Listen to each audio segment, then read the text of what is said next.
क्या यूज किया था? सम इफ का यूज किया था और I think so some if clear है, सब क्लियर है।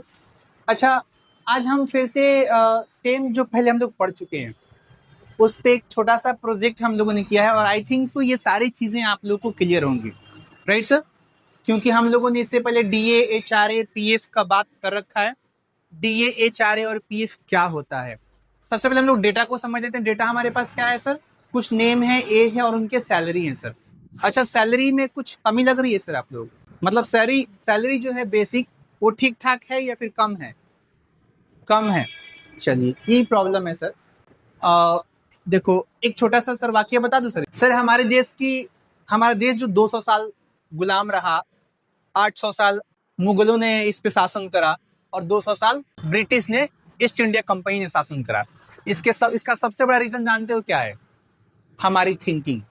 क्या है सर? हमारी थिंकिंग। अब देखो, एक छोटा सा मैं वाकया आपको बता रहा हूं। एक बार एक इंडियन व्यक्ति, भारतीय, अच्छा हम लोग थिंकिंग को गलत नहीं बता रहा हूं, हम लोग थोड़ा सीधा सोचते हैं। हमारे देश के लोग बहुत क्या होते हैं सर? सीधे होते हैं, बहुत जेंटलमैन होते हैं और सीधे लोगों को लोग बेवकूफ समझते हैं, लेकिन ऐसी बात नहीं है। सीधापन होना और बेवकूफ होना दोनों में फर्क है सर। तो हमारे देश के सीधे लोग वो सफर कर रहे थे सर ट्रेन में। किसमें सर? ट्रेन में। ब्रिटिश इंडिया कंपनी की हमारे यहाँ शासन थी, है ना? ट्रेन में सफर कर रहे थे बूढ़े दादाजी। उनको ट्रेन में लगी भूख, वो घर से लेके गए थे रोटी। क्या ले गए थे? रोटी। अच्छा, हमारे देश की वो हालत थी ना सर उस एरा में कि उस एरा में अगर रोटी है तो सब्जी नहीं है ना? ये हालत था, ये आप लोग जानते होंगे। आप जस्ट 2 पीढ़ी अपने ही खानदान में पीछे जाओ, आपको ये चीजें दिख जाएंगी, राइट ना? तो उस एरा में सर बूढ़े जो दादा हैं वो गए, रेल ट्रेन में जा रहे थे, उनको भूख लगी, उन्होंने थैले से क्या निकाला? रोटी निकाला और रोटी निकालने के बाद क्या किए? खाना शुरू कर दिए, सूखा रोटी। और जो ट्रेन का सीट था उस सीट पे ऐसे टच करके खा रहे थे। सामने एक अंग्रेज बैठा था, वो कंफ्यूज, इंडियन ये कर क्या रहा है? उससे रहा नहीं गया। बाबा ये क्या कर रहे हो? क्या पूछा? बाबा ये तुम क्या कर रहे हो? बाबा ने कहा कि तुम अंग्रेज, तुम लोग क्या जानो गरीबी क्या होता है। हम इंडियन लोग सोच के सुकून ले लेते हैं। मैं ये सोच रहा हूं, मैं थिंकिंग कर रहा हूं कि हम जो रोटी खा रहे हैं सर, ये रोटी नमक से खा रहे हैं। ये मैं सोच के खा रहा हूं। जैसे कि रोटी मेरे पास है, सब्जी कुछ नहीं है, तो मैं सोच ले रहा हूं, ये दिल में क्या कर ले रहा हूं सर? इमेजिन कर ले रहा हूं कि सीट पे नमक रखा हुआ है और मैं उसे टच करके खा ले रहा हूं, है ना? अब कुर्बान जाओ सर अंग्रेज की उस बात को, उसकी थिंकिंग पे। उसने क्या कहा? बस इसलिए तो इंडिया गुलाम है बाबा, इसीलिए इंडिया गुलाम है, क्योंकि जब तुमने सोचा ही कि नमक सोच के खा रहे हैं, चिकन सोच लेते, मटन सोच लेते, है कि नहीं? Thinking sir. It's not rupees, it's dollar. कम है सर, तो ये डॉलर में है, तो जैसे साइन है तो रुपीज का भी साइन नहीं है, सोचना ही था ना, डॉलर सोच लेते यार। बहरहाल हमने थिंकिंग की एक बात बताया सर, है ना? आप सही हो, हम बस बता रहे हैं कि एक्चुअली में हमको ये कहानी सुनाना था, इसलिए मैंने इतना बॉन्डर बांधा। समझ में आ गया सर? तो हमने क्या कहा? डॉलर में है ये, अब तो कम नहीं है ना, अब तो ठीक ठाक है, काम चल जाएगा। अब हम लोग सर आते हैं पॉइंट की तरफ। अब हम लोग बात करते हैं डेटा की। डीए क्या है सर? डीए यहाँ पे क्या है सर? एचआरए और ये पीएफ और नेट सैलरी। सर डीए का मतलब होता है डियरनेस अलाउंस, मैंने आपको बता रखा है। डियरनेस अलाउंस का हिंदी क्या होता है सर? महंगाई भत्ता, है ना? जो आपके सैलरी पे ऐड किया जाता है। क्या कहते हैं सर? ऐड किया जाता है। उसके बाद से क्या होता है सर? एचआरए। एचआरए का मतलब क्या होता है सर? होम रेंट अलाउंस या फिर हाउस रेंट अलाउंस। इसका मतलब ही मैंने आपको बता दिया, जो भी आपका बेसिक सैलरी होता है उस बेसिक सैलरी में आप किसी कंपनी में काम करने जा रहे हो तो आपके बेसिक सैलरी के साथ साथ आपको रहने के लिए जो रेंट आपकी कंपनी देती है उस रेंट को एचआरए कहा जाता है। क्लियर? उसके बाद से क्या है सर? पीएफ। पीएफ का फुल फॉर्म मैंने आपको बता रखा है, प्रोविडेंट फंड। प्रोविडेंट फंड का हिंदी अनुवाद क्या होता है सर? भविष्य निधि। मतलब एक ऐसा फंड जो आपके भविष्य में काम आ सके, यानी कंपनी आपके सैलरी से पीएफ काटती है, कट करती है 2%, 4%, 5% आपके सैलरी के मुताबिक आपके ओहदे के मुताबिक, डिजिग्नेशन के मुताबिक सैलरी में से हर महीने कंपनी कुछ पैसे काटती है, जिसे वो कहती है कि मैं पीएफ काट रहा हूं, है ना।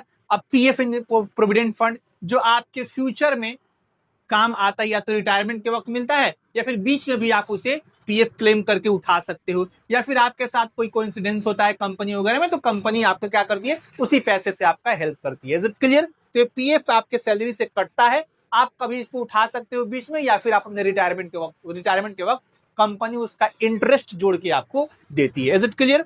उसके बाद से आता है सर क्या, नेट सैलरी। अच्छा, मैं एक और यहाँ पे कॉलम बता दूं सर, नेट सैलरी के बजाय आप यहाँ पे ले दो सर, पीएफ के बजाय मैं देता हूं यहाँ पे ग्रॉस। क्या करूं सर? ग्रॉस। और यहां पे मैं देता हूं पीएफ, ताकि और थोड़ा सा क्लियर हो जाएगा। एंड देन यहां पे मैं एक और कॉलम ऐड कर दे रहा हूं सर, एच, और इसमें हो जाएगा सर नेट। क्लियर? अब हम आपको यही बताने वाले कि हमारा जो आज का डेटा है, इसमें हम लोग डीए, एचआरए, ग्रॉस और पीएफ और नेट सैलरी निकालेंगे, राइट। जैसे कि मैंने यहाँ पे देखा, इन column D calculate DNS allowance 4% of basic. जो मेरा बेसिक सैलरी है उसी का 4% हम लोग निकाल लेंगे तो डीएनएस अलाउंस निकल जाएगा, है ना। किस में निकाल रहे हैं सर? कॉलम डी में। अब आप लोग को पता है ये 4% बेसिक का कैसे निकलेगा, पता है ना? पता है क्या करेंगे यूज सर? सिंपली हम लोग यूज करेंगे इज इक्वल टू, बेसिक किस में है, बेसिक किस में है सर? C2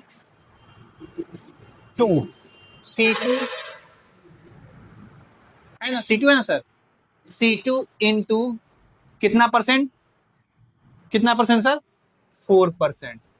हो गया सर, बहुत सिंपल है। ब्रैक करेंगे सबका 4% निकल जाएगा, है ना, सिंपल। उसके बाद से क्या बताया गया है, कॉलम ई में calculate house rent allowance 10% of basic. अब बेसिक का ही 10% निकालना है, किस में? ई वाले कॉलम में, जिसे क्या कहा जाएगा सर? हाउस रेंट अलाउंस कहा जाएगा। क्या होगा फॉर्मूला बताएं जरा?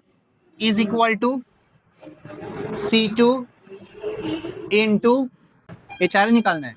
एचआरए किसका निकालना है? एचआरए उसी का निकालना है ना। तो C2 इंटू कितना परसेंट? 10%। ये फॉर्मूला देंगे एचआरए वाला में, यानी ये फॉर्मूला यहां रहेगा, एंटर करेंगे एचआरए निकल जाएगा। ये तो क्लियर है। तो ये मैंने क्या निकाल लिया सर? बेसिक का डीए और ये बेसिक का एचआरए 4% है, ये 4% और ये 10%। नेक्स्ट क्या है sir? In column F calculate gross salary. अब ग्रॉस सैलरी क्या होता है? ग्रॉस सैलरी मतलब टोटल आपका सैलरी। ग्रॉस सैलरी उसे कहते हैं जिसमें से पीएफ अभी कटा नहीं है ना। और ग्रॉस सैलरी आपके जेब में जाता नहीं है। सैलरी आपके जेब में कौन सैलरी जाता है सर? नेट सैलरी जाता है। और नेट सैलरी का मतलब क्या होता है? ग्रॉस सैलरी में से पीएफ काट के जो पैसा आपके पास जाएगा उसे क्या कहते हैं सर? नेट सैलरी कहते हैं। Is it clear sir? तो यहां पे ग्रॉस सैलरी किसे कहेंगे? तो basic plus DA plus HRA, basic plus DA plus HRA, इन तीनों को जब हम लोग ऐड कर देते हैं तो क्या बन जाता है सर? ग्रॉस सैलरी बन जाता है। निकाल लें ग्रॉस सैलरी, है ना। किसमें? कॉलम एफ में हम लोग जाएंगे और ग्रॉस सैलरी क्या करेंगे sir? Is equal to some भी कर सकते हैं और प्लस भी कर सकते हैं। अब मेरे पास 3 ही कॉलम है, 3 ही सेल है, तो प्लस का भी यूज कर सकते हैं, सम का भी कर सकते हैं। तो हम प्लस का ही कर लेते हैं। क्या करेंगे सर? इज इक्वल टू, बोलिए, C2 plus D2 plus E2, enter करेंगे तो क्या निकल गया सर? क्या निकल गया? ग्रॉस निकल गया। अब इसके बाद क्या है sir? In column G calculate PF provident fund. अब ग्रॉस निकल गया, ग्रॉस में से पीएफ कट करेंगे तब नेट सैलरी निकलेगा। क्या निकलेगा सर? ग्रॉस में से पीएफ हम लोग कट करेंगे, तो पहले पीएफ कट करेंगे, बाद में पीएफ पहले निकालना पड़ेगा ना, कितना परसेंट पीएफ है। तो पीएफ के लिए बताया गया है कि आप पीएफ निकाल लो 4% ऑफ ग्रॉस। इस बार किसका 4% निकालना है? ग्रॉस का। ग्रॉस में से ही 4%, ग्रॉस में से ही कटता है पीएफ। किस में से कटता है सर? ग्रॉस में से ही पीएफ कटता है। तो हम आ गए ग्रॉस में और क्या कर लेंगे sir? Is equal to F2 में हम लोग फॉर्मूला टाइप कर रहे हैं, सॉरी G2 में फॉर्मूला टाइप कर रहे हैं, और F2 में क्या है हमारा? ग्रॉस सैलरी टाइप करेंगे F2 into 4%, enter. Clear? Clear sir? ध्यान देंगे इधर, तो ये भी क्लियर हो गया। अब देन नेट सैलरी क्या होगा, जो ये हम लोग पीएफ में जो पीएफ निकाले हैं ग्रॉस में से, इसको माइनस कर देंगे, यहां पे एंटर कर देंगे और ड्रैग करने के निकल जाएगा ना पीएफ, निकल जाएगा। नहीं समझ में आ रहा? ये जो मेरा पीएफ है इसको माइनस कर देंगे ग्रॉस में, कट गया। नहीं समझ में आया? बहुत सिंपल है, वही काम यहां कर दे रहे हैं, ग्रॉस माइनस पीएफ। तो ग्रॉस किस में है? ग्रॉस किस में है? F2 में है, माइनस G2। ठीक है, एंटर। ये फॉर्मूला कहां होगा? यहां होगा। Simple, enough for today. नहीं समझ में आया सर? एकदम आसान है। हाँ, सेम डेटा हम लोग फिर से कल यूज करने वाले हैं सर, सेम डेटा, राइट ना? और सेम डेटा पे और डिफरेंट वर्क हम लोग करने वाले हैं। ये बहुत आसान था, इसके बाद थोड़ा सा डिफरेंट होगा और इंटरेस्टिंग होगा। आई थिंक सो इंटरेस्टिंग तो ये भी है, क्योंकि ये वो डेटा है जो हमेशा आप यूज करोगे। ये पूरा यूज करने वाला डेटा मैंने आपको दिया है। किसी भी कंपनी में जाओगे ना, जहां 20 से ज्यादा लोग काम करते होंगे, वहां पे ये यूज होगा सर, एग्जैक्टली यूज होगा।